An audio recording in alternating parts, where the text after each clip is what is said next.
그다음에 저희 윤석열 대통령이 문재인 케어 폐기를 선언했습니다. 네. 이 부분 잠깐 정리하고 가겠습니다. 팩트 중심으로. 저는 이 얘기할 때 윤석열 건보 개혁의 진정성은 이미 없다 이렇게 생각합니다. 이유 아시죠? 네. 네. 그 이유는 장모 최은순 씨의 소위 사무장 병원 23억 건강보험 청구 수수 건과 관련이 있습니다. 이게 대법에서 무죄 받은 건 맞습니다. 그러나 판결하면서 의혹이 있는 건 사실이라고 인정을 해요. 대법원이. 판사가. 예, 판사가 인정을 하고 그런데 증거가 불명확하다는 거예요. 이게 말이 됩니까? 검사가 제시한 증거에 대해서 부족하다. 네, 이게 충분히 증거가 소명되지 않아서 피고인의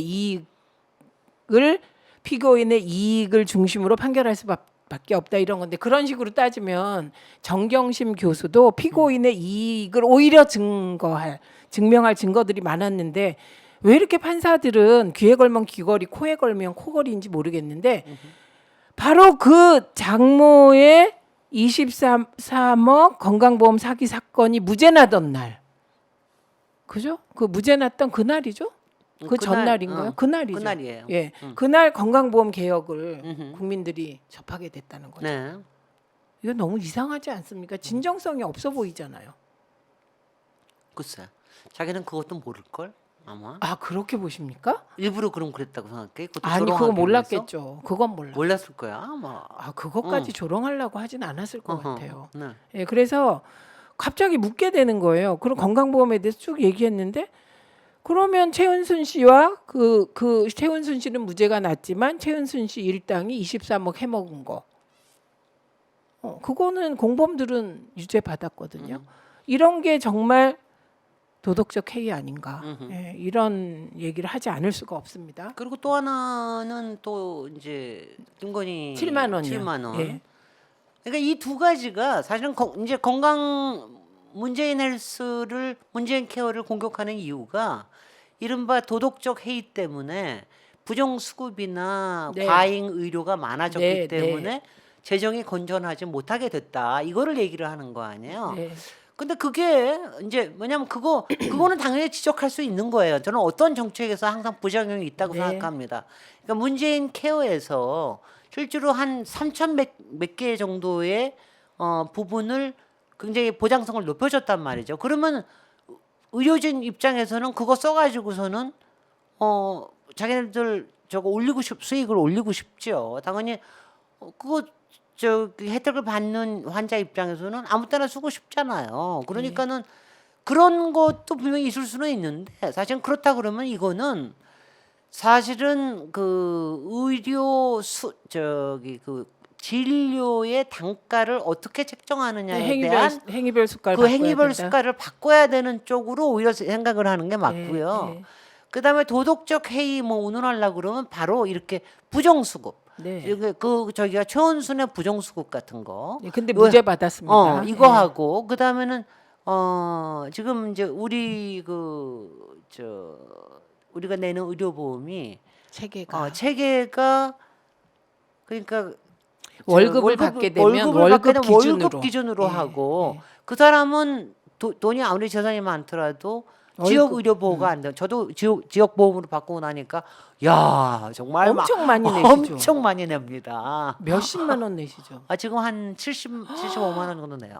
그런데 그러니까 이렇게 그러니까 그 김건희 여사는 당시에 네. 재산이 70억 정도. 60억 원. 지금은 네네. 70억 원 추정. 네. 그런데 코바나 컨텐츠에서 대표로 200만 원 받아서 네. 200만 원에 대한 돈으로 7만 원 낸 거예요. 네, 근데 이런 이게- 잘못된 의료비 부과 시스템을 바꿔야죠. 근데요, 건강보험이요. 저도 의보에 대해서는 저도 많이 들어서 할 말도 많은데, 네.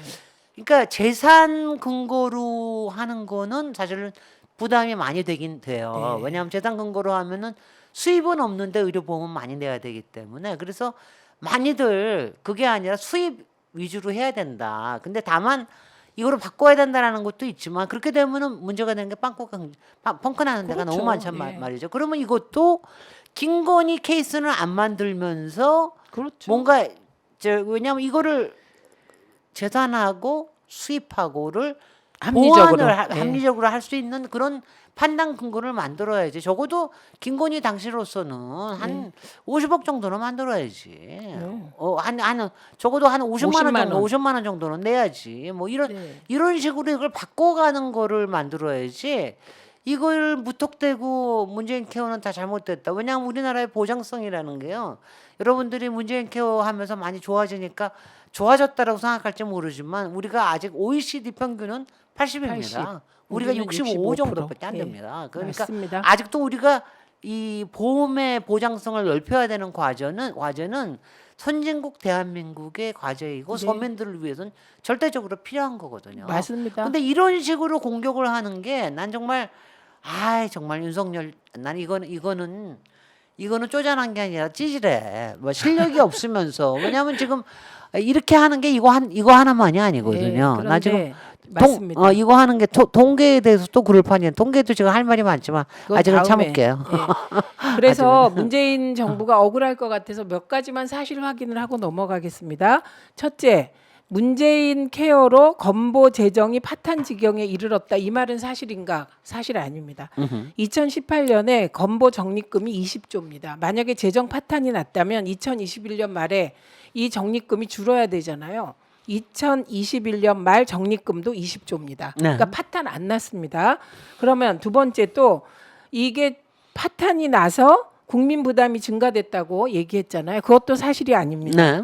문재인 정부 때 평균적으로 인상된 보험료가 2.7%입니다. 그리고 그 이전 10년 3.2%라고 김윤 교수가 얘기하더군요. 그러니까 국민 부담도 크게 늘어나지 않았습니다. 그리고 문제가 되는 소위 외인 건보 있잖아요. 그 외인 건보 외국인 건보. 예, 그게 문제가 되는데 그것도 5천억 원 이상 지난해 흑자를 냈다고 네. 합니다. 그리고 초음파 시트 촬영 문제 있잖아요. 그걸로 낭비된 액수 예, 그게 연간 2천억 원 정도 된다고 합니다. 네. 근데 이 연간 2천억 원은 100조에 달하는 건강보험의 0.2%밖에 되지 않는다. 이런 거고요. 그다음에 소위 의료 남용 얘기가 나왔습니다. 그래서 의료 남용해서 뭐 의료 쇼핑을 1년간 한 사람들 외래 이용 환자 365회 넘는 사람이 2,550명이다. 이런 얘기 나왔잖아요. 그런데 이 중에서 1,000명 이상, 1,000일 이상 병원 간 사람 1년에 23명이래요. 그런데 이 사람 중에 23명 중에 10명이 누구냐? 발달장애 아동. 발달장애 하루에 몇 번씩 가서 해주는 거. 예, 발달장애 아동이 갈 수도 있고 가서 또 침을 맞는다고 합니다. 침 맞는 거예요. 예, 그래서 저는 대통령께 보고할 때 누가 이걸 세심하게 하지 않는 것이다.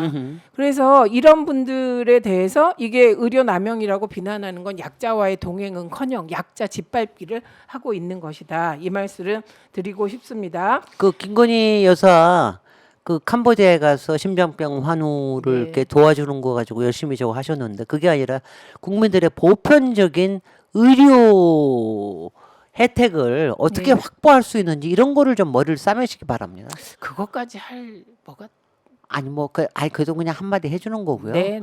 한마디 왜냐하면 저는 사실은 제가 뭐냐면 아직까지 거기까지 나가지 않아서 그렇긴 하지만 걱정이 되는 거는 지금 윤석열 정부가 지금 기업에 잡혀 있거든요. 그러니까 대자본에. 네.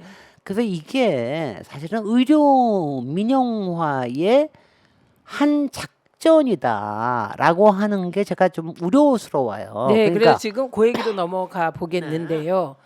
그러니까 소위 의료 남용이라고 얘기되는 부분, 예, 그 부분의 액수를 합쳐봤더니 100조의 0.1% 수준이다. 글쎄. 그런데 왜 윤석열 대통령은 0.2%, 0.1% 가지고 몸통을 흔드느냐? 그리고 보장성을 축소하겠다는 식으로 얘기를 했거든요, 사실은. 네. 근데 그 보장성 축소를 용감하게 얘기한 대통령 없습니다. 네. 왜냐하면 건보 역사가 보장성 확대의 확대니까. 역사니까. 그래서 이런 의심을 하는 분들이 있습니다. 65%로 보장성을 묶어요. 그럼 35%는 비보장성으로 남아 있잖아요. 그렇죠. 그럼 이 35%의 포션을 민간 보험이 들어오게 해주려고 하는 것이 아니냐. 그렇죠. 손실보험이나 이런 쪽. 네, 하는 의심을 얘기하는 분들이 있습니다. 그럴 가능성이 상당히 있어요. 네.